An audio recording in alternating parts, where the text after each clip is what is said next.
Bismillahirrahmanirrahim. Assalamualaikum warahmatullahi wabarakatuh. Saya Syafutri Balistepu dengan NIM 1204022375 dari kelas 3B jurusan Bimbingan Konseling Islam, Fakultas Dakwah dan Komunikasi.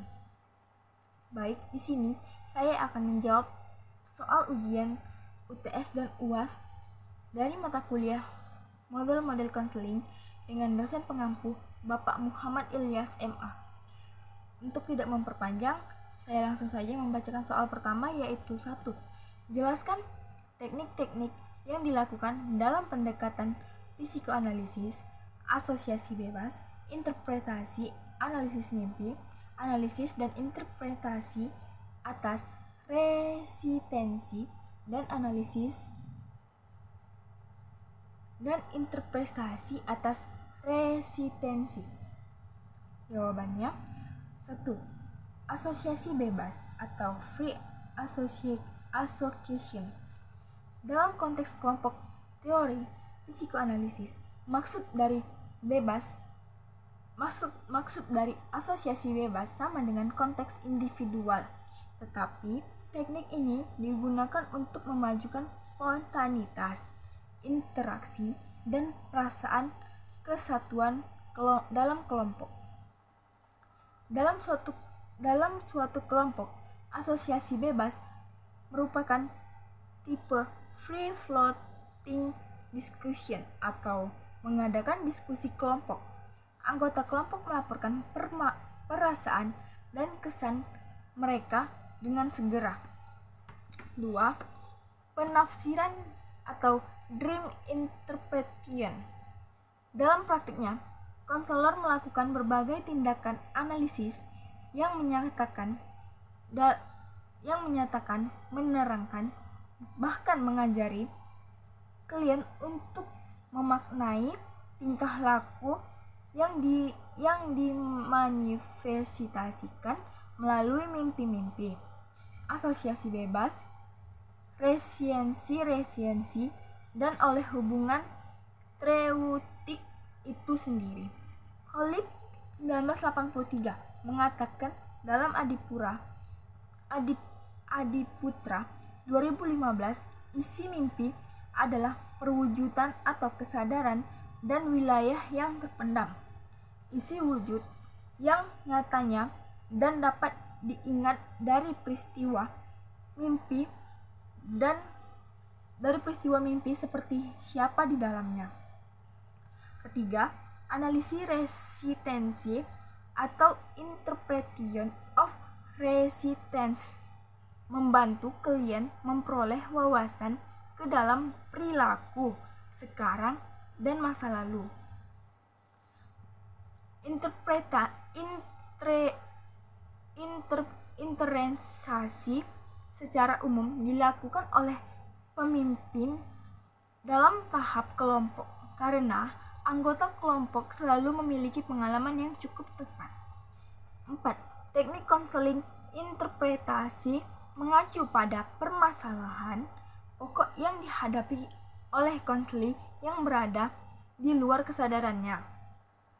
Teknik konseling interpretasi juga berfungsi untuk menggali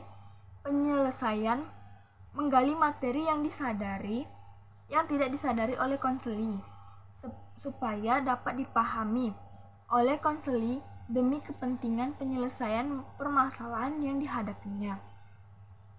Soal kedua, jelaskan penyebab Neo-Freudian memisahkan diri dari Freud seperti Alfred Adler dan Albert Ellis. Jawabannya, penyebab mengapa teori Neo-Freudian memisahkan diri dari Freud ialah karena terdapat perbedaan di antara kedua teori tersebut. Teori ini menyatakan bahwa kebutuhan yang tidak disadari atau dorongan dari diri manusia seperti dorongan seks dan kebutuhan biologis adalah inti dari motivasi dan kepribadian manusia. Sedangkan teori Neo-Freudian ini mengembangkan suatu teori kepribadian yang disebut sebagai teori sosial psikologi. Teori ini berbeda dengan Freud dalam dua hal berikut. Pertama, lingkungan sosial yang berpengaruh dalam pembentukan kepribadian manusia bukan insting manusia. Kedua, motivasi berperilaku diarahkan untuk memenuhi kebutuhan manusia. Teori ini merupakan kombinasi dari sosialisasi dan psikologi. Teori ini menekankan bahwa manusia berusaha untuk memenuhi apa yang dibutuhkan masyarakat dan masyarakat membutuhkan individu dalam memenuhi kebutuhan dan tujuannya. Teori neo-Freud menyatakan bahwa hubungan sosial adalah faktor dominan dalam pembentukan dan pengembangan kepribadian manusia.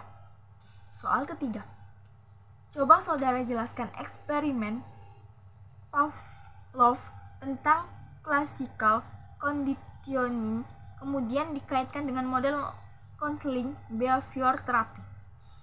Eksperimen ini menuju ke arah perilaku manusia, yang mana perilaku manusia itu bisa diubah di mana aja menggunakan seekor anjing untuk eksperimennya, dan anjing itu menggunakan lonceng yang dibunyikan pada suatu waktu, pada saat makan tiba atau pada saat jam 7 pagi dan jam 5 sore. Setiap lonceng dibunyikan, maka anjing akan datang dan lonceng itu berbunyi tepat pada waktunya hingga anjing itu dapat dirubah perilakunya dengan sebuah metode pembiasaan. Maka dapat disimpulkan bahwa manusia dan hewan juga dapat diubah sikap dan perilakunya. Jika dikaitkan dengan model konseling behavior therapy atau terapi tingkah laku, ialah tingkah laku manusia yang bisa dirubah. Disinilah tujuan behavior therapy itu digunakan, yaitu dengan mendapatkan tingkah laku yang baru, mengganti perilaku yang abnormal menjadi normal. Perilaku abnormal yang didapatkan dari perilaku yang keliru. Kita dapat mengubahnya dengan cara melakukan pembiasaan pada apa yang akan dilakukannya. Soal keempat, jelaskan konsep dasar dari model konseling rasional emotif terapi. Jawabannya, pandangan pendekatan rasional emotif tentang kepribadian dapat dikaji dari konsep-konsep kunci teori Albert Ellis. Ada 3 pilar yang membangun tingkah laku individu, yaitu 1. Antecedent event, yaitu segenap peristiwa luar yang dialami atau memapar individu. Peristiwa pendahulu yang berupa fakta, kejadian, tingkah laku, atau sikap orang lain. Kedua, belief merupakan tingkah konsekuensi emosional sebagai akibat atau reaksi individu dalam bentuk perasaan senang atau hambatan emosi dalam hubungan dengan antecedent event. Soal kelima, jelaskan perbedaan konseling Carl Rogers dengan model konseling trait dan faktor jika dijangkau dengan hubungan antar konselor dan klien. Di dalam teori ini, Rogers selalu menghindari pengarahan atau direktif. Istilah klien digunakan untuk menggantikan istilah pasien untuk menunjukkan adanya hubungan yang sejajar antara orang yang melakukan terapi dan orang yang diterapi, dan bahwa yang diterapi itu adalah orang sehat. orang yang mempunyai wawasan dan bukan orang yang sakit. Selanjutnya, kalian harus diterima sebagaimana adanya. Sementara ia pun harus terbuka dengan kliennya. Melalui hubungan yang saling menerima dan melalui upaya bersama antara klien dengan orang yang melakukan terapi. Diusahakan menggali semua pengalaman dan perasaan yang sesungguhnya terjadi dengan konsep diri klien. Menurut Roger, kesengajaan antara konsep diri kesengajaan antara konsep diri dan realitas inilah yang menyebabkan gangguan kejiwaan dalam diri klien, sehingga untuk menyembuhkan diperlukan upaya penyeimbangan. Nasihat langsung atau direct advising, di mana konselor secara terbuka dan jelas menyatakan pendapatnya. Pendekatan ini dapat digunakan kepada konseling yang berpegang teguh kepada pilihan atau kegiatannya yang oleh konselor diyakini bahwa keteguhan konselor itu akan membawa kegagalan bagi dirinya. Metode persuasif dengan menunjukkan pilihan yang pasti dan secara jelas, konselor menata evidensi secara logis dan beralasan sehingga konselor melihat alternatif tindakan yang mungkin dilakukannya. Metode penjelasan yang merupakan metode yang paling dikehendaki dan memuaskan. Konselor secara berhati-hati dan perlahan-lahan menjelaskan data diagnosa menunjukkan kemungkinan situasi yang menuntut penggunaan potensi konseling. Metode ini merupakan pemikiran yang hati-hati dan mendetail tentang implikasi data individu. Soal ke-6, jelaskan teknik-teknik yang digunakan dalam model konseling Gestalt. Teknik dalam pendekatan Gestalt. Dalam ringkasan Goodnato, pendekatan konseling 2012, prinsip kerja teknik konseling Gestalt yaitu 1. Penekanan tanggung jawab klien. Konselor bersedia membantu klien tetapi tidak akan bisa mengubah klien. Konselor menekankan agar klien mengambil tanggung jawab atas tingkah lakunya. Kedua, orientasi sekarang dan saat ini. Konselor tidak membangun kembali atau mengulang masa lalu atau motif tidak sadar, tetapi memfokuskan keadaan sekarang. Masa lalu hanya dalam kaitan dengan keadaan yang sekarang. Yang ketiga, orientasi kesadaran. Konselor meningkatkan kesadaran klien tentang diri sendiri dan masalah-masalahnya. Soal ke-7, jelaskan 3 aspek atau 3 dimensi yang saling berkaitan dalam membentuk sifat manusia jika ditinjau dari model konseling logoterapi.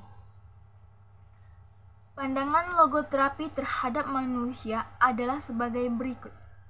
1. Manusia merupakan kesatuan utuh dimensi ragawi, kejiwaan, dan spiritual, unitas biofisiko-kultural, dan spiritual. Kedua, manusia memiliki dimensi spiritual yang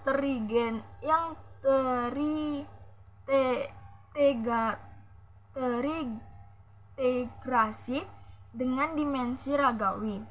dan kejiwaan. Perlu dipahami bahwa sebutan spirituality dalam logoterapi tidak mengandung konotasi keagamaan karena dimensi ini memiliki manusia tanpa memandang ras, ideologi, agama, dan keyakinannya. Oleh karena itu, Frank menggunakan istilah neotik sebagai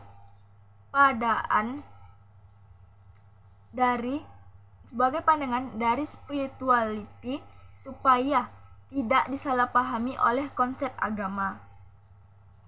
3. Dengan adanya dimensi neotik ini, manusia mampu melakukan self-development, yakni dengan sadar mengambil jarak terhadap dirinya serta mampu meninjau dan menilai dirinya sendiri. Keempat, manusia adalah makhluk yang terbuka terhadap dunia luar serta senantiasa berinteraksi dengan sesama manusia dalam lingkungan sosial budaya serta mampu mengelola lingkungan fisik di sekitarnya. Soal ke-8. Jelaskan kembali apa yang Anda pahami tentang tugas makalah yang Anda presentasikan. Baiklah, makalah yang saya dan kelompok saya bahas tentang model konseling rasional emotif behavior therapy atau REBERT. Pendekatan rasional emotif behavior therapy adalah pendekatan behavior kognitif yang menekankan pada keterkaitan antara perasaan, tingkah laku, dan pikiran.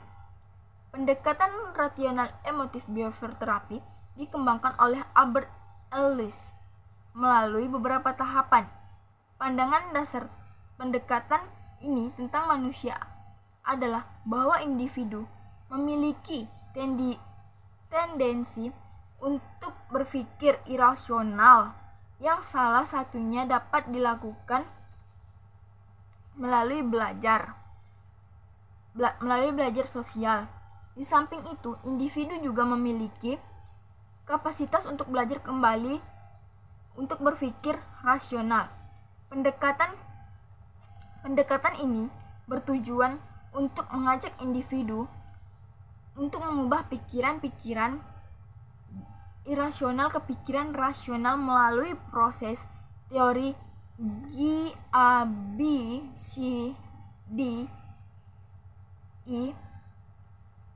Pendekatan RED ini lebih diorientasikan pada kognisi, perilaku dan aksi yang lebih mengutamakan berpikir, menilai, menentukan, menganalisis, dan melakukan sesuatu. Menurut pandangan pendekatan RED, permasalahan yang dimiliki seseorang bukan disebabkan oleh lingkungan dan perasaannya, tetapi lebih pada sistem keyakinan bagaimana dia menilai dan bagaimana dia menginterpretasi apa yang terjadi pada dirinya. Dan dapat disimpulkan bahwa jika emosi terganggu akan pikiran akan juga terganggu sehingga muncullah pemikiran yang irasional. Rational emotive behavior therapy memandang manusia sebagai individu yang didominasi oleh sistem berpikir dan sistem perasaan yang berkaitan dalam sistem psikatis individu. Keberfungsian individu secara fisiologis ditentukan oleh pikiran, perasaan, dan tingkah laku. Adapun di mana kelebihan dan kelemahan dari rational emotive behavior therapy, yaitu satu kelebihan rational emotive behavior therapy yakni pendekatan ini cepat sampai kepada masalah yang dihadapi oleh peserta didik. Kaidah berpikir logis yang diajarkan kepada peserta didik dapat digunakan dalam menghadapi masalah yang lain. Peserta didik merasa dirinya mempunyai upaya keupayaan intelektual, dan kemajuan dari cara berpikir. Sedangkan kelemahannya sendiri ialah sebagaimana peserta didik boleh ditolong melalui analisis logis dan filsafah, tetapi ada pula yang tidak begitu sulit cara berpikirnya untuk dibantu dengan cara yang sedemikian yang berasakan pada logika. Selain itu, peserta didik boleh ditolong melalui analisa logis dan filsafah. Selain itu, peserta didik yang terpisah jauh dari realita sehingga usaha yang membawanya ke alam nyata sukar sekali dicapai. Dan juga ada peserta didik yang terlalu berprasangka terhadap logika sehingga mereka sukar untuk menerima analisis secara logika.